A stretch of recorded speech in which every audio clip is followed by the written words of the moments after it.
William Lloyd Garrison was born in Newburyport, Massachusetts on December 12, 1805. He was an abolitionist and journalist. He began his career as an abolitionist when he became the editor for the Genius of Universal Emancipation. A short while after joining their staff, he wrote and published an article in which he criticized the merchant and slave trade. Because of this, he was imprisoned for criminal libel. After his release, he was even more determined to bring an end to slavery. Due to his new determination, he started his own newspaper, The Liberator. In the first issue of his newspaper, he wrote, "I am in earnest. I will not equivocate.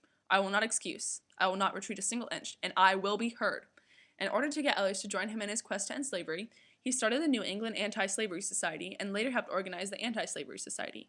He wrote many articles similar to this in which he criticized both slaveholders and people who believed in gradually abolishing slavery rather than suddenly doing so before he ended his newspaper in 1865, just after the 13th Amendment, which abolished slavery, was passed. His articles and other reform work caused many people in the North to feel the need to abolish slavery, which would later lead them on to fight the Civil War. When the Civil War ended and the 13th Amendment was passed, the U.S. was reunited and slavery was ended. However, the discrimination against African Americans was not yet over.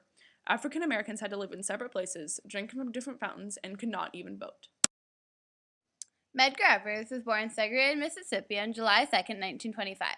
He fought the Second World War, and when he returned, he joined the NAACP after seeing all the fuss that was made just because he wanted to vote.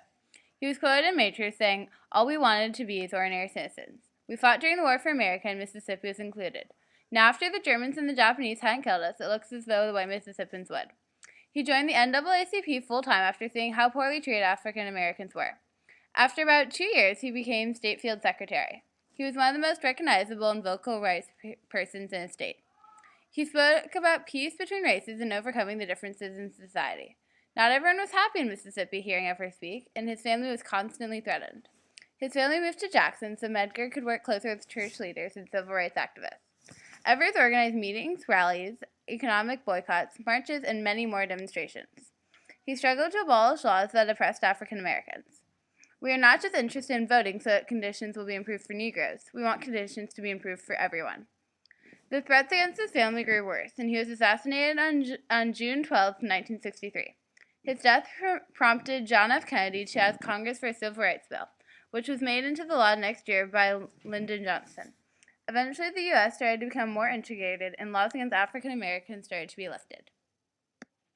Medgar Evers and William Lloyd Garrison both made sure their voices were heard. The methods they used in order to do this were quite different. William Lloyd Garrison was able to speak safely because of his skin color, while Medgar Evers was not because he was black.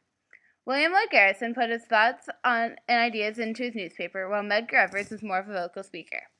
William Lloyd Garrison was able to see his dream come true because the 13th Amendment ended slavery. He saw his goal achieved, whereas Medgar Evers' death sparked the Civil War.